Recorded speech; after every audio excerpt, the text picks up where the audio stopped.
Halo teman-teman, hari ini aku memetik berbagai macam jenis buah-buahan untuk dibuat salad buah. Wah, pastinya seru banget nih di VT kali ini. Yuk ikut aku. Aku bareng teman aku nih. Pertama-tama kami mau ke kebun anggur.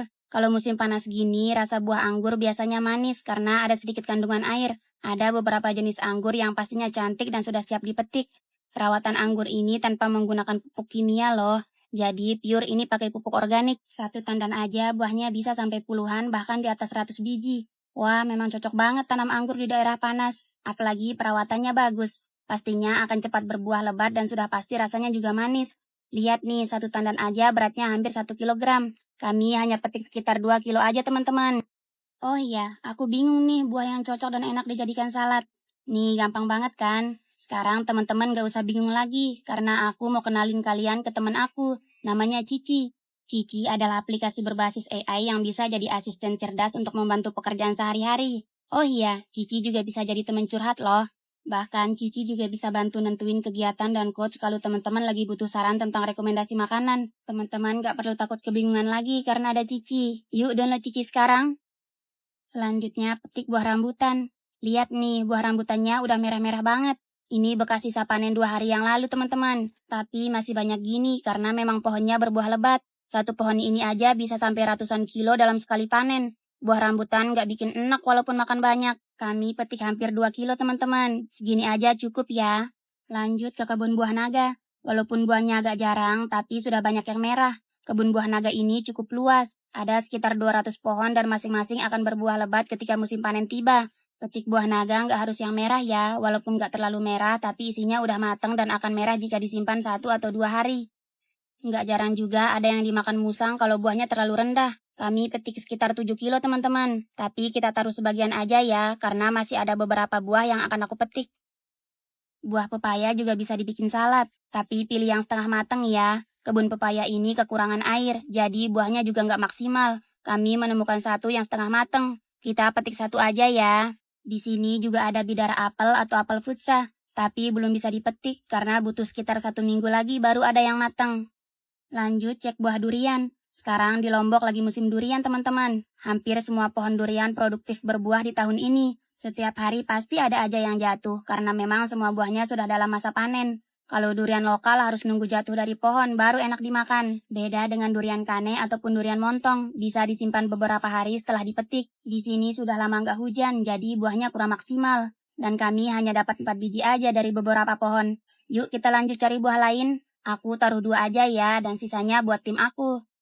Lanjut ke kebun kelengkeng. Kalau pohon kelengkeng nggak banyak yang berbuah, cuma beberapa pohon aja. Yang lain masih berbunga dan butuh waktu hampir 2 bulan baru bisa dipanen. Sengaja dibungkus karena kalau nggak akan habis dimakan kelelawar. Jadi kalau nggak dibungkus harus pakai jaring karena memang benar-benar rawan banget.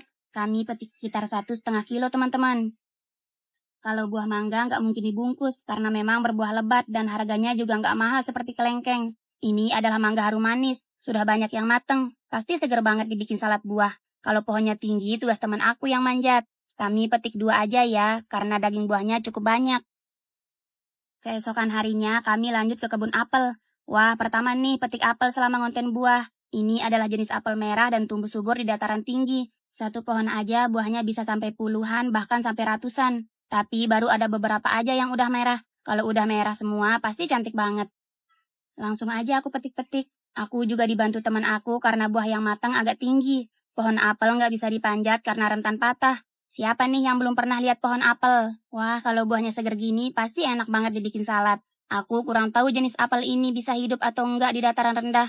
Wah, cantik banget kan? Kami petik sekitar 2 kilogram aja teman-teman.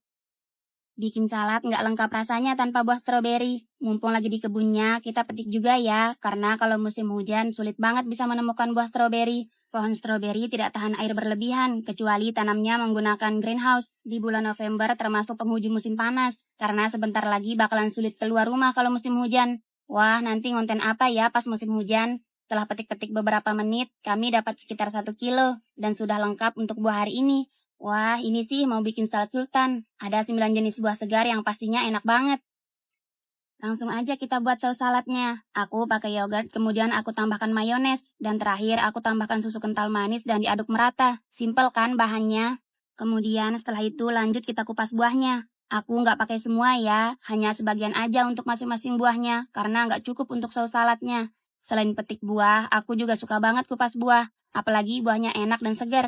Pastinya tambah semangat kupasnya. Salad merupakan salah satu makanan kesukaan aku karena memang enak banget. Setelah dicuci bersih, langsung ke proses pembuatan saladnya. Buah yang sudah dipotong dibaluri dengan saus salad, kemudian diaduk merata. Setelah itu, taburkan potongan buah naga dan durian sebagai toppingnya. Kita pakai beberapa biji aja ya, sesuai selera aja teman-teman. Buah durian menambah aroma khas pada saladnya. Terakhir, kita taburkan keju parut sampai bagian atasnya tertutup semua. Baru setelah itu kita masukkan ke dalam freezer sekitar 2-3 jam. Setelah menunggu, akhirnya salad buahnya sudah siap dimakan. Sebenarnya bisa dimakan langsung, tapi lebih enak kalau dimakan dingin. Salad memang mengandung banyak manfaat, tetapi jangan dikonsumsi setiap hari ya. Nanti bikin gemuk, karena ada beberapa kandungan lemak pada sausnya. Yang suka makan salad, yuk merapat. Kalau beli harganya lumayan. Kalau bikin sendiri pastinya lebih enak karena kita sendiri yang bikin sausnya. Udah dulu ya teman-teman. Dadah! Halo teman-teman, mumpung belum masuk musim hujan, hari ini aku dan teman-teman aku mau ke hutan. Udah lama nih nggak makan bareng di tengah hutan. Yuk ikut aku. Perjalanan ke hutan sangat sejuk dan menyenangkan. Masih banyak pohon besar dan buah hutan yang bisa dimakan maupun tidak.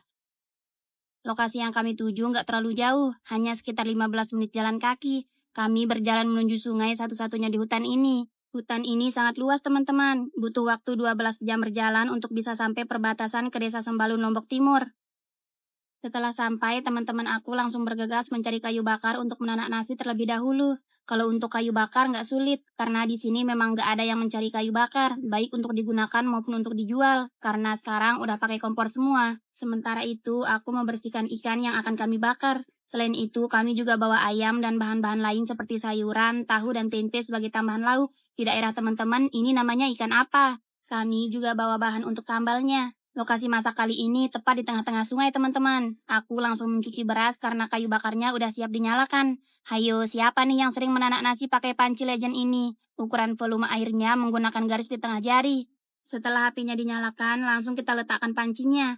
Aku udah ukur dengan batu penyangga agar posisi pancinya pas. Setelah itu, kita tunggu 20 menit ya. Sementara itu, aku membuat bumbu untuk ayamnya. Kali ini ayamnya akan aku goreng utuh.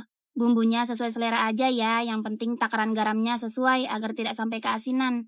Setelah itu lanjut kita ulek bahan-bahannya. Ini nggak pakai resep khusus ya, cuma aku pernah lihat di video-video memasak di alam, jadi aku ikutin aja karena kebetulan bahannya juga gampang. Ulekannya jangan sampai lembut banget ya. Kemudian terakhir tambahkan perasan lemon. Baru kita balurkan ke ayamnya secara merata. Sebelumnya diiris-iris dulu ya bagian daging yang tebal agar bisa matang sampai ke dalam.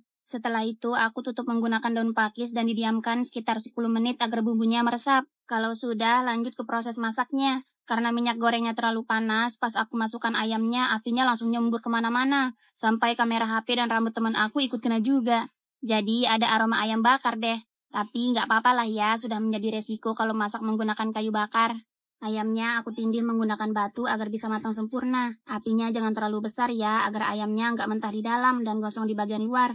Wah, udah nggak sabar nih. Pasti rasanya enak banget. Apalagi makannya di tengah hutan gini. Nggak lupa juga aku masak sayur bening. Dan sisa bumbu ayam yang tadi juga aku balurkan sebagai bumbu ikan bakarnya. Ikannya cukup satu aja ya, karena banyak lauk yang lain juga. Sementara ikannya matang, aku mau cek pohon ara yang ada di sekitar sini. Dan emang pas banget pohon ara lagi berbuah dan lagi cantik-cantiknya. Aku langsung petik-petik aja.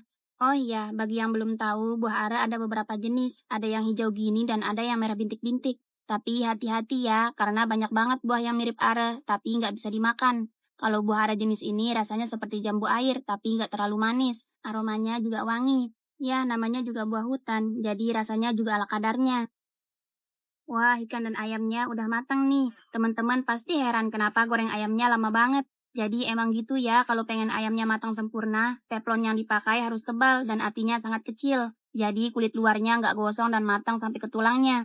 Kami nggak pakai alas apapun teman-teman. Maklumin aja ya, makan di atas bebatuan gini udah biasa kalau di hutan. Tapi ini bersih ya, nggak ada sampah ataupun kotoran lain. Pengen banget ngajak teman-teman berpetualang menyusuri hutan ini. Tapi karena memang sibuk banget akhir-akhir ini, jadi masih belum ada waktu nih. Padahal pengen banget camping di hutan sambil menikmati hasil alam yang tentunya cukup beragam di kedalaman hutan ini. Lokasi ini belum terlihat seperti hutan lebat, karena jarak dengan pemukiman masih relatif dekat.